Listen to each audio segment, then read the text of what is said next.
Une reprise que nous attendons avec beaucoup d'impatience évidemment, celle du GSHC. Ce sera demain soir au Vernel, invité de Béatrice Rulle, 6 minutes avec Yann Cadieux, l'entraîneur du GSHC. Bonjour Yann Cadieux. Bonjour. Merci d'être sur Radio Lac ce matin. Yann Cadieux, cette année, on va pas se le cacher, on vise le titre.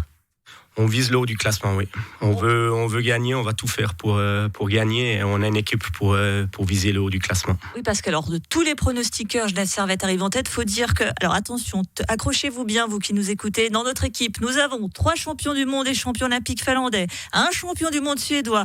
Et je rajoute en prime, c'est le dessert, le meilleur défenseur du championnat de Suisse. Bref, avec une équipe comme ça, on a de quoi rêver. On a de quoi faire, on a de quoi faire des bons résultats, oui. Alors, de très très beaux palmarès, on l'a dit, mais la conséquence aussi, c'est qu'on imagine qu'il y a des égos qu'il va falloir ménager.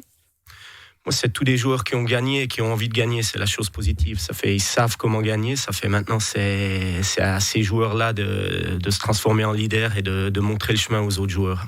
D'être les cadres de l'équipe. La grande nouveauté aussi, et je reviens à cette équipe de rêve, c'est le nombre de joueurs étrangers, 6. Alors, qu'est-ce que ça change quand on a à sa disposition 6 joueurs étrangers ? Disons, c'est un challenge et c'est une bonne chose. On peut répartir un peu les forces plus dans l'alignement. Ça fait ce qui nous permet d'être un peu plus compétitifs. Mais en même temps, c'est comme vous l'avez dit avant, ça apporte un peu plus de concurrence à l'intérieur. Et ces joueurs-là, c'est tous des joueurs qui ont envie de gagner, qui ont envie de jouer. Et à certains moments, il faudra être capable de gérer, on va dire, les minutes des joueurs. C'est-à-dire que vous devez un petit peu alterner entre la carotte et le bâton ? C'est un peu ça, oui.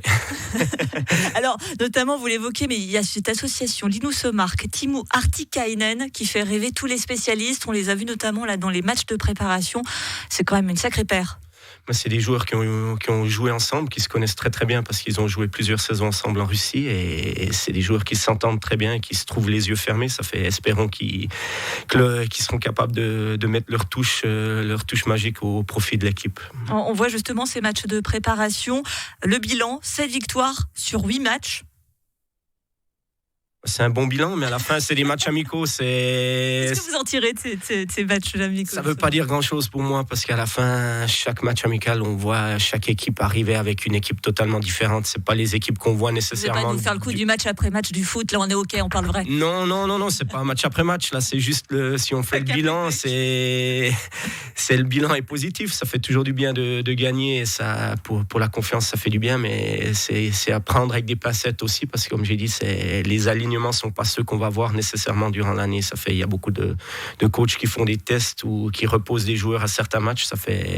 C'est pour ça, à partir de demain, c'est les choses sérieuses qui commencent. Est-ce que c'est vrai, vous l'évoquiez, c'est une image à un instant T, un match de préparation, surtout qu'il y a eu une telle déception la saison dernière j'imagine bien que là, c'est très différent pour aborder cette nouvelle saison. Bon, disons, l'été a été très long, malheureusement. C'est ce qui arrive quand on finit la saison trop tôt. Et on va dire qu'il y a eu un gros travail qui a été fait, que ce soit physiquement hors glace et sur la glace ensuite. Je pense que les joueurs sont excités de commencer demain et à être demain, et surtout ils ont hâte. Ouais.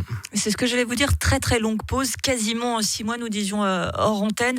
Dans quel état d'esprit sont ces joueurs ? Est-ce qu'ils ont une envie folle avec peut-être le risque de se blesser, ou au contraire un peu d'appréhension de retrouver la glace ? Comment ils vont ? Non, c'est plus une envie folle. Faut les retenir un peu ? Et à certains moments, on va pas les retenir parce que ça fait du bien qu'on travaille, mais disons, c'est de gérer cette excitation. C'est le risque qu'il peut y avoir demain, c'est une surexcitation ou de vouloir trop en faire à la place de juste retrouver notre zone et jouer notre jeu. Et c'est là la gestion. Depuis, on a vu les 2 dernières semaines étaient un peu plus compliquées parce qu'au début, si on regarde la préparation sur la glace qui a commencé il y a 6 semaines en arrière, au début, tout le monde est excité, content de retourner sur la glace, et tout d'un coup, au bout d'un moment, on tombe dans cette phase où les joueurs ont hâte. Ça fait, je pense, tout le monde a hâte d'être demain et vivement que ça commence. Vous évoquez le style de jeu de votre équipe. Ça va être quoi, le style de jeu du Genève Servette, à part voler sur le championnat ?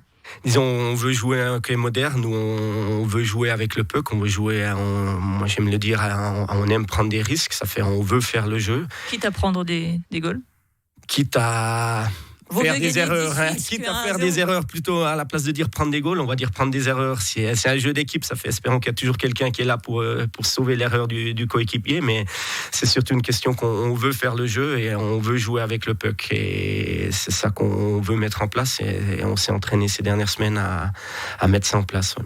Une équipe du Genève Servette menée par vous, Yann Cadieux. Première saison complète en tant qu'entraîneur du Genève Servette Hockey Club. Ça aussi, ça change quelque chose. Non, pas vraiment pour moi, non, parce que je l'ai toujours dit, Genève, c'est le club de mon cœur. J'y ai joué ici comme joueur pendant 8 ans et j'ai eu la chance de revenir ici comme assistant et aujourd'hui comme entraîneur. Moi, l'objectif est toujours le même, c'est de gagner un titre avec ce club, alors que peu importe, on va dire, la position, à la fin, l'objectif, c'est d'aider ce club à avancer. Malheureusement, j'ai fait partie des 3 finales perdues avec ce club. Ça fait... On a fait le jamais 203, donc c'est ça bon. fait ça, c'est fait, c'est derrière. Maintenant, espérons que la prochaine soit la bonne et que je sois encore là. Mais oui, merci beaucoup. Yann Cadieux, entraîneur du Genève Servette Hockey Club. Genève Servette qui retrouve donc la compétition demain à 19h45 et vous pourrez bien sûr suivre en direct, en intégralité, vous enflammer pour notre équipe dès 19h30 avec Sébastien Tellem. Merci beaucoup Yann Cadieux d'avoir été sur Radio Lac et puis on croise les doigts. Merci beaucoup.